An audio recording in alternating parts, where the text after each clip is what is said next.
seorang laki-laki pakai emas dalam sholatnya, apakah sholatnya sah? Emas itu bukan babi, kecuali dia membawa rantai babi, baru Arab. Emas tidak. Emas kalau dipegang, wudhu kita tak batal, sholat kita pun tak batal. Tapi Nabi mengharamkan pakai emas. Ini mesti dipahami. Emas kalau kita masukkan ke kantong, dibawa sholat, Allahu Akbar, sholat sah. Tapi memakai cincin emas haram. Bapak-bapak yang pakai cincin emas, buka sekarang juga. Tak ada gunanya pengajian. Tak ada guna pengajian. Nantilah mubazir mengaji. Bapak-bapak yang sekarang pakai cincin emas, buka sekarang juga. Tak perlu tunjukkan, pelan-pelan aja dari bawah. Buka masuk. Balik dari sini, jual. Kalau batunya sayang, simpan. Mana tahu batunya zamrud, kecubung, permata, intan, simpan. Ambil batunya, ikatkan dengan perak. Cincin saya emas putih Pak Ustadz. Emas putih itu emas. Emas putih itu emasnya 80, nikelnya 5. Emas putih itu emasnya 80%, nikelnya 5%, peraknya 18%, peraknya 15%. Maka warnanya putih, tapi dia emas juga. Jadi kalau mau buat cincin, perak saja. Ini cincin perak. Batunya zamrud asli. Mereknya Casio, Casio orang. Tak pernah saya beli. Kalau sempatlah saya beli sekian puluh juta, lalu kemudian anak yatim tak sekolah, neraka jahanam tempat saya. Bisa pula anak yatim tak sekolah, cincin kita 30 juta. Pak, minta makan Pak, belum makan pagi, kata anak yatim di lampu merah. Kita mau? Nauzubillah. Oleh sebab itu maka yang punya cincin emas, wahai Imam Syafi'i, kenapa laki-laki Islam tak boleh pakai cincin emas? Apa kata Imam Syafi'i? Robek hati orang miskin menengok cincin emas. Aku makan pun payah, kau sampai hatilah pula pakai cincin emas. Matilah kau cepat, kata dia. Hancur hati dia. Itu alasan ulama dulu. Tapi rupanya sekarang setelah ditemukan emas itu ada molekul-molekul kecil masuk ke dalam pori-pori, masuk ke dalam darah, masuk ke dalam jantung, menyebabkan penyakit Alzheimer, penyakit tua sebelum masanya, penyakit lemah, tak bertenaga. Banyak orang barat yang sudah kena, pokoknya emas. Lalu kami yang perempuan Pak Ustaz, yang perempuan dia masuk ke dalam, keluar lagi melalui darah menstruasi haid. Makanya kalau ada bapak yang haid, pakailah.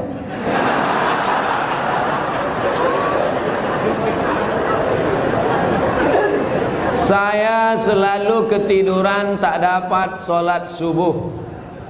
Orang yang tak sholat subuh karena ketiduran, ada hadisnya. Man nama, siapa yang tidur, walam yusalli, sampai tak sembahyang subuh, balas syaitanu fi uzuni, setan kencing di telinganya. Yang tadi tak sembahyang subuh, itu tertulis di sini, toilet setan. Makanya ceramah ini harus terus diamalkan. Balik dari sini, pergi ke toko jam di Tanjung Pinang, cari dia. Mbak, apa jam yang paling mantap di sini? Nah, ini satu. Tanya dia, ada tak jam yang bisa menyipak? Asal jam 5 menyipak dia, kalau pang. Sampai bangun subuh. Ibu-ibu yang membangunkan lakinya, rahimallahu mura'atan, Allah mencurahkan rahmat pada laki-laki, aiqadha ahlahu, yang membangunkan istrinya untuk sholat subuh. Bangun mama bangun ibu. Tapi sekarang tak jelas lagi dunia ini Ustaz. Entah siapa yang membangunkan, entah siapa yang dibangunkan. Ibu tu pula yang membawa air setimba. Bangun. Yang aslinya kalianlah laki-laki yang membangunkan perempuan. Tak satu dua perempuan mengadu melapor, Ustaz, kusangka dulu kalau nikah sama dia aku bahagia. Dia PNS golongan 4A, gajinya banyak, tunjangannya hebat, rumahnya besar, mobilnya mewah. Ternyata setelah nikah sama dia menderita, Ustaz, macam tidur sama babi hutan. Walaupun hidup 1000 tahun, kalau tak sembayang apa gunanya? Walaupun hidup 1000 tahun, kalau tak sembayang apa gunanya? Besok pagi masak sarapan, ibu nyanyikan lagu itu. Walaupun hidup 1000 tahun, sambil ngacau teh. Walaupun hidup. Kau nyindir aku ya? Lah, aku tak ada nyindir. Aku tak ada nyindir. Ini lagu Ustaz Somad semalam waktu di masjid.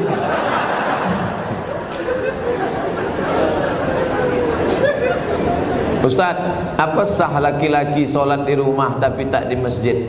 Laki-laki solat di rumah, laki-laki solehah. Laki-laki solat di masjid. Ini masjid kota Tanjung Pinang dibangun tapi tidak sesuai lagi dengan kota.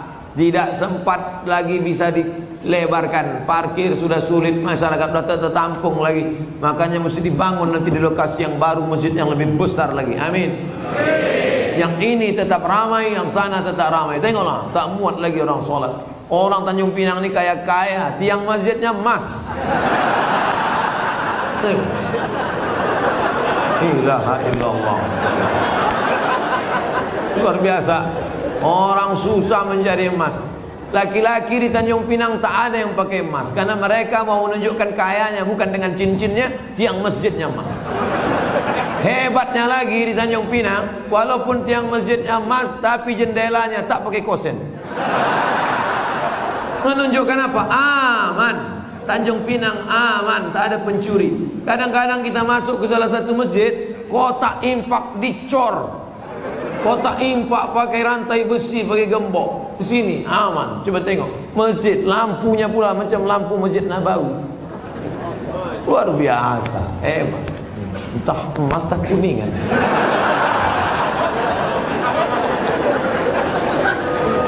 Apa maksud saya? Nikmat yang sudah besar ini maka dibalas dengan sholat berjamaah. Tapi rasanya mengajak orang Tanjung Pinang sholat berjamaah mubazir. Karena sholat berjamaah di Tanjung Pinang, coba tengok, melimpah ruah sampai tak muat keluar-luar. Tengok, itu yang di luar-luar yang berdiri itu juga dapat pahala sholat berjamaah. Kalau sholat, tak sholat mana mau dapat?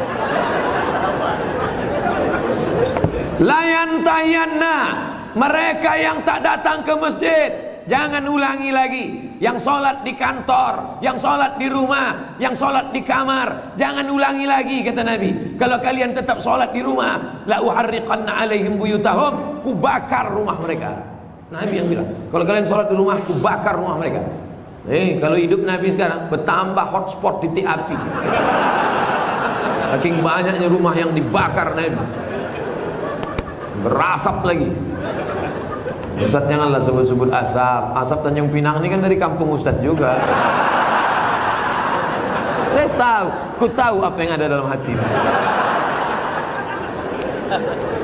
Sebelumnya dari malam saya niat sholat subuh, tapi saya bangunnya jam 6 pagi waktu setempat. Apakah masih boleh sholat? Ini bukan menanya, menawar ya.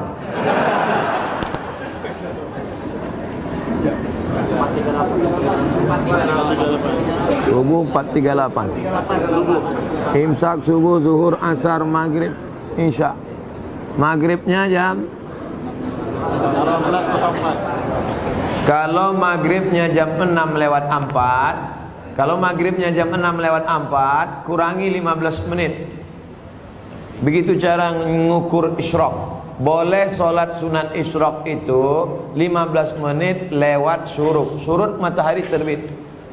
Syuruk matahari terbit. Jadi kalau begitu, syuruk matahari terbit di Tanjung Pinang jam 5.50 tambah 15 menit baru boleh sholat sunat isyraq jam 6:05. Itu jam kita ini imsak ada tapi isyraq tak ada. Cara mudah untuk isyraq, tengok maghribnya. Jam berapa maghribnya, begitu boleh isyraq. Kalau maghribnya jam 6:04, maka boleh sholat sunat isyraq jam 6 subuh lewat 5. 15 menit sebelum itu subuh sudah habis. Maka di Tanjung Pinang untuk saat ini subuh sudah habis jam 5.50. Kawan nih bangun jam 6. Ini kencing toilet setan juga. Oleh sebab itu jangan sampai tak sholat subuh. Bangun sholat subuh walaupun lambat jam 5.30. Ada waktu 20 menit lagi, jangan langsung sholat subuh, tapi qabliyah subuh. Karena qabliyah subuh khairum minad dunya wa ma fiha. Usolli sunnata subhi rak'ataini qabliyatan.